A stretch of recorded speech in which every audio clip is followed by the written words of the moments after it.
Welcome to the Sound Bath with me, Angelina Kalahari, your host for the next hour. The Sound Bath's objective is to talk about and listen to music with particular emphasis on the human vocal instrument in an informative, educational and questioning manner.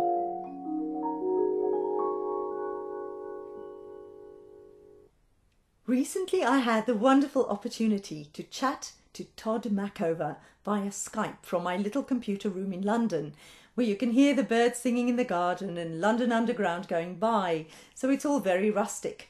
But despite the distractions, or enhancements as I'd like to call them, Tod spoke with great enthusiasm, joy and generosity about his music, and so it was a particular treat for me to speak with a living opera composer. So before we listen to the interview, a little background on Tod. He was born in New York in 1953. He is widely recognised as one of the most significant and innovative composers of his generation, and is also celebrated for inventing new technology for music, including hyper instruments, which he launched in 1986. Tod studied with two-time Pulitzer Prize-winning American composer Elliott Carter, and also with well-known American composer Roger Sessions at the Juilliard School, and he was the first director of musical research at Pierre Boulez's IRCAM in Paris.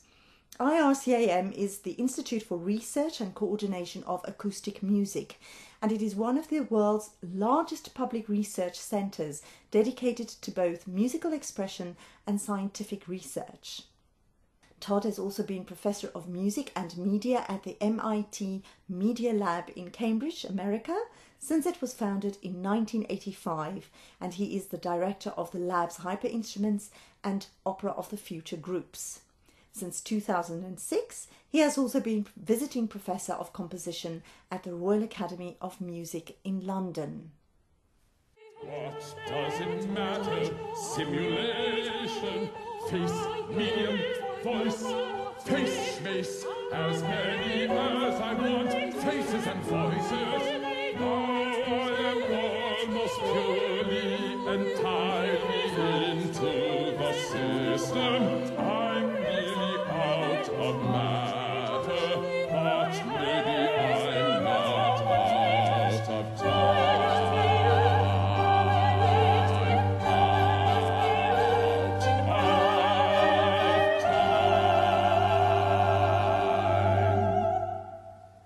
Welcome to the Sound Bath, Tod. It's fantastic to have you with us, and I hope this will be the first of many chats with you about your wonderful music. So before we start, please allow me to congratulate you on your recent award. Can you tell us what it was for, please? Yes, that's the one. I think you mean the award from the World Technology Network? That's right. Yeah. Yes. Well, that's actually one of the nice kinds of things, because it's something that I wasn't aware of, and Right. the World Technology Network is an association based in New York that's was started by a group of people associated with CNN and Time magazine, and Right. and it's an organization that tries to recognize people who've made a contribution through technology to a wide variety of fields. So it recognizes people in the arts, but in innovation and design and in industry and in politics and all kinds of different fields. And people are elected to this organization and then nominate people for the award. So it's by nomination, and so I won the award this year in the arts, which is very That's nice. fantastic, yeah. I was, I guess, nominated by peers and wasn't told about it until I was called at the last minute and asked if I could come to New York. And That's so it's actually kind of a nice thing. It's a very interesting group Yeah. of people, really a wide range of innovators. So it was a nice group to be part of. Yeah. What a fab thing to have though, right?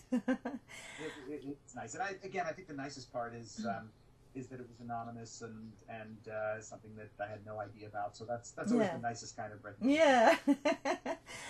Oh, great. Well, I'm very pleased for you. And so I just want to ask you, you've invented hyper instruments, which obviously sounds very interesting and conjures up pictures of very excitable musical instruments running around. But what are they actually? It'd be interesting just to know sort of what they are and how they might be different from other instruments. Yeah, I think the best way to put them in context is to say that I grew up in New York, and I kind of have a hybrid background. My mom is a pianist and actually still is a wonderful music teacher who combines piano teaching with allowing young people to enter into creative music activities. And my dad is a technologist, and he's one of the first people in the field of computer graphics. And so I kind of grew up with creative music and music performance and technology in the house, and I was, I guess, always interested in putting those together. And I'm a cellist, so I grew up really not only playing the cello, but the whole feel of that particular instrument that has a range from the lowest sounds that a voice can make to the highest sounds and everything in between, and is very melodic and very gestural. It's very central to what I think about. And when Sgt. Pepper's came out, the Beatles in 1967, I was a young teenager, and that really electrified me, literally, in a lot of ways.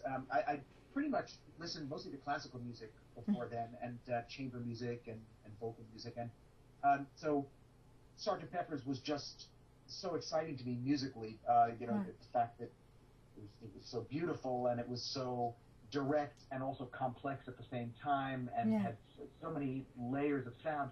And one thing that really struck me at that point was that it was the first album that the Beatles made that was designed to be made in a recording studio, and could only be made in a recording studio. And that was, of course, the moment that they decided not to perform live anymore. They'd gotten fed up with performing in larger and larger venues. The Shea Stadium concert was famous because they couldn't hear themselves, and they were playing out of tune. It just wasn't fun anymore. And they also had a vision with George Martin of what you could do in a studio if you could layer every sound bit by bit and bring together traditional instruments, but also sounds of machines and sounds of nature and sounds from synthesizers, things that really could only be done in a studio.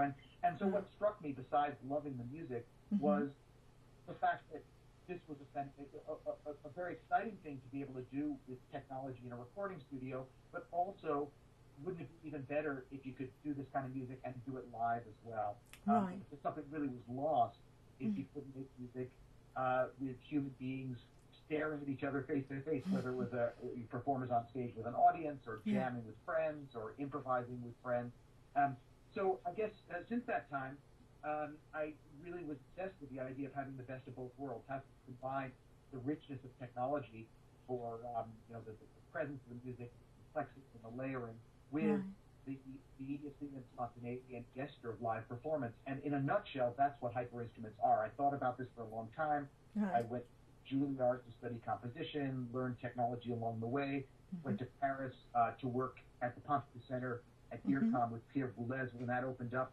And all the time I had in mind, how could you make a performance environment where the natural musicianship of anybody who came to play could be enhanced and expanded. And that's what a hyper instrument is.